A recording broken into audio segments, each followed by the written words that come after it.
सभी को प्रणाम। जय गुरुदेव। आज हम सभी जानेंगे देवियों की गायत्री साधना। इसे जानने से पहले आइए हम सभी मिलकर गायत्री मंत्र कर लेते हैं। ओम भूर्भुवः स्वाहा तत्सवितुर्वरेण्यं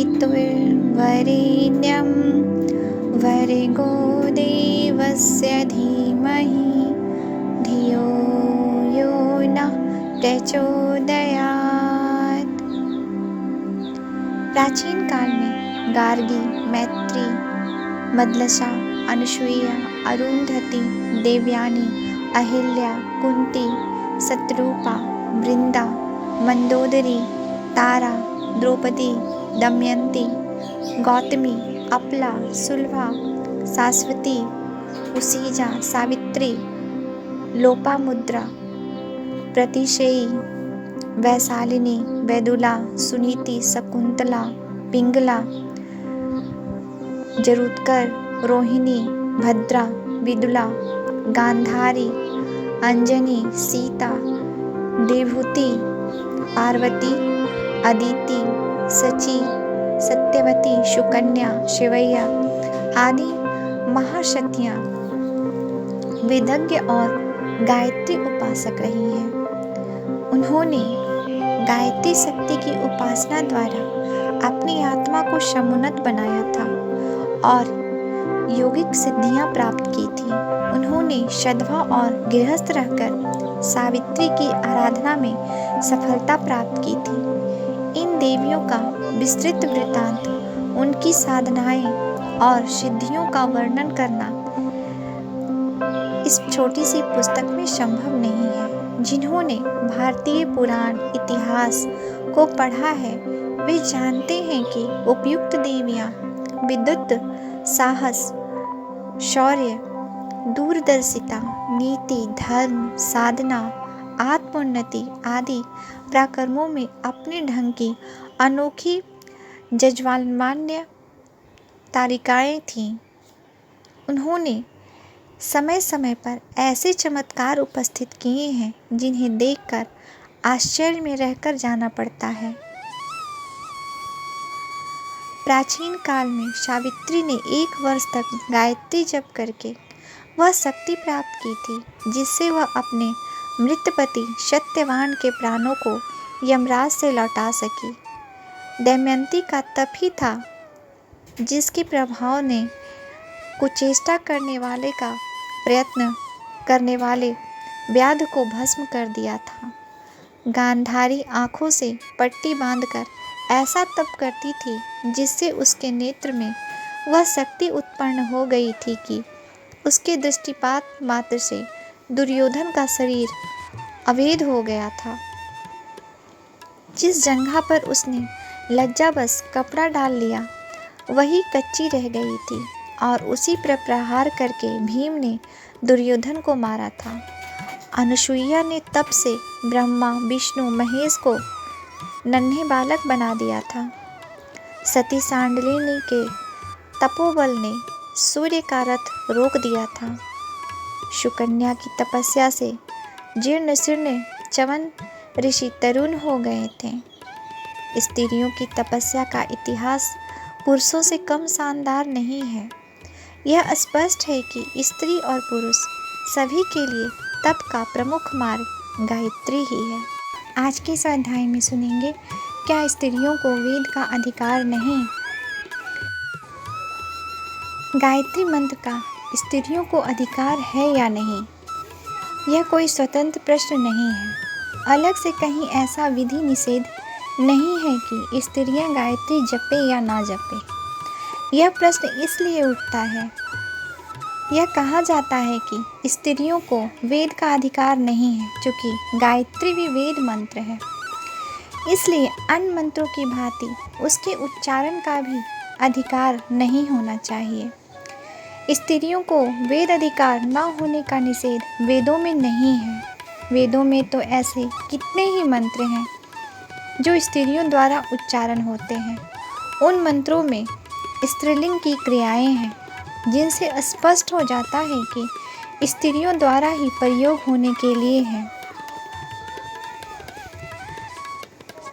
स्त्रियां वेद मंत्र में यह कहती हैं कि सूर्योदय के साथ मेरा सौभाग्य बढ़े, मैं पतिदेव को प्राप्त करूं, विरोधियों को पराजित करने वाली और सहनशील बनूं, मैं वेद से तेजस्विनी प्रभावशाली वक्ता बनूं, पतिदेव मेरी इच्छा, ज्ञान व कर्म के अनुकूल कार्य करें, मेरे पुत्र भीतरी और बाहरी शत्रुओं को नष्ट करे, मेरी पुत्री अपने सद्गुणों के कारण प्रकाशवती हो, मैं अपने कार्यों से पतिदेव के उज्जवल यश को बढ़ाऊं। कुंवारियाँ कहती हैं, हम कुमारियाँ उत्तम पतियों को प्राप्त करने वाले परमात्मा का स्मरण करती हुई यज्ञ करती हैं, जो हमें इस पितृकुल से छुड़ा दे किंतु पति कुल से कभी वियोग न कराए। वधू कहती है कि मैं यज्ञ आदि शुभ अनुष्ठानों के लिए शुभ वस्त्र पहनती हूँ, सौभाग्य, आनंद, धन तथा संतान की कामना करती हुई मैं सदा प्रसन्न रहूँगी। आप वेद हैं, सब श्रेष्ठ गुणों और ऐश्वर्य को प्राप्त करने वाले ज्ञान लाभ के लिए आपको भली प्रकार प्राप्त करूं। वेद मुझे तेजस्वी, कुल को उत्तम बनाने वाला, ऐश्वर्य को बढ़ाने वाला ज्ञान दे। वेद मुझे वीर श्रेष्ठ संतान दे। विवाह के समय वर वधू दोनों सम्मिलित रूप से मंत्रोच्चारण करते हैं। सब विद्वान लोग यह जान ले कि हम दोनों के हृदय में जल की तरह परस्पर प्रेम पूर्वक मिले रहेंगे। विश्व नियंता परमात्मा तथा विदुषी देवियाँ हम दोनों के प्रेम को स्थिर बनाने में सहायता करें। स्त्री के मुख से वेद मंत्रों के उच्चारण के लिए असंख्य प्रमाण भरे पड़े हैं। आज के स्वाध्याय में जानेंगे नारी पर प्रतिबंध और लालचन क्यों। आइए सुनते हैं स्त्रियों पर प्रतिबंध और लालचन क्यों है। गायत्री उपासना का अर्थ है ईश्वर को माता मानकर उसकी गोदी में चढ़ना। संसार में जितने संबंध हैं, रिश्ते हैं, उन सब में माता का रिश्ता अधिक प्रेमपूर्ण, अधिक घनिष्ठ है। प्रभु को जिस दृष्टि से हम देखते हैं, हमारी भावना के अनुरूप वे वैसे ही प्रत्युत्तर देते हैं। जब ईश्वर की गोदी में जीव मातृभावना के साथ चढ़ता है तो निश्चय ही उधर से वात्सल्यपूर्ण उत्तर मिलता है। स्नेह, वात्सल्य, करुणा, दया, ममता, उदारता, कोमलता आदि तत्व नारी में नर की अपेक्षा स्वभावतः अधिक होते हैं। ब्रह्म का अर्ध वामांग ब्रह्मई तत्व अधिक कोमल, आकर्षक एवं शीघ्र द्रवीभूत होने वाला है। इसलिए अनादिकाल से ऋषि लोग ईश्वर की मातृभावना के साथ उपासना करते रहे हैं और उन्होंने प्रत्येक भारतीय धर्मावलंबी को इसी सुख साध्य, सरल एवं शीघ्र सफल होने वाली साधना प्रणाली को अपनाने का आदेश दिया है। गायत्री उपासना प्रत्येक भारतीय का धार्मिक नित्य कर्म है। संध्या वंदन किसी भी पद्धति से किया जाए, उसमें गायत्री का होना आवश्यक है। विशेष लौकिक या पारलौकिक प्रयोजन के लिए विशेष रूप से गायत्री की उपासना की जाती है, पर उतना न हो सके तो नित्य कर्म की साधना तो दैनिक कर्तव्य है।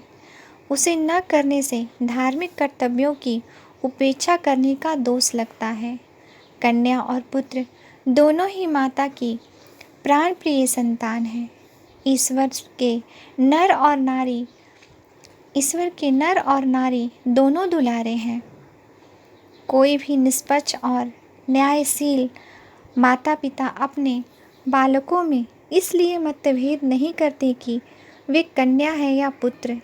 ईश्वर ने धार्मिक कर्तव्यों एवं आत्म कल्याण के लिए साधनों की नर और नारी दोनों को ही सुविधा दी है। यह समता, न्याय और निष्पक्षता की दृष्टि से उचित है, तर्क और प्रमाणों से सिद्ध है। इस सीधे साधे तथ्य में कोई विघ्न डालना असंगत ही होगा। मनुष्य की समझ बड़ी विचित्र है। उसमें कभी कभी ऐसी बातें घुस जाती हैं जो सर्वथा अनुचित एवं अनावश्यक होती है।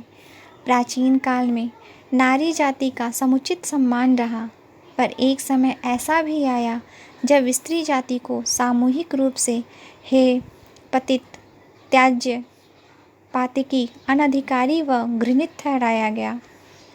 उस विचारधारा ने नारी के मनुष्योचित अधिकारों पर आक्रमण किया और पुरुष की श्रेष्ठता एवं सुविधा को पोषण करने के लिए उस पर अनेक प्रतिबंध लगाकर शक्तिहीन, साहसहीन, विद्याहीन बनाकर इतना लूच-पूच कर दिया कि बेचारी को समाज के लिए उपयोगी सिद्ध हो सकना तो दूर, आत्मरक्षा के लिए भी दूसरों का मोहताज होना पड़ा।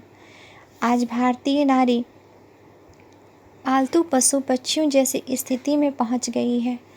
इसका कारण वह उल्टी समझ ही है जो मध्यकाल के सामंतशाही अहंकार के साथ उत्पन्न हुई थी। प्राचीन काल में भारतीय नारी सभी क्षेत्रों में पुरुषों के समकक्ष थी। रथ के दोनों पहिए ठीक होने से समाज की गाड़ी उत्तमता से चल रही थी, पर अब एक पहिया क्षत-विक्षत हो जाने से दूसरा पहिया भी लड़खड़ा गया। अयोग्य नारी समाज का भार नर को ढोना पड़ रहा है। इस अव्यवस्था ने हमारे देश और जाति को कितनी ही क्षति पहुंचाई है, उसकी कल्पना करना भी कष्ट साध्य है। आज के लिए यहीं तक। आप सभी को प्रणाम। जय गुरुदेव।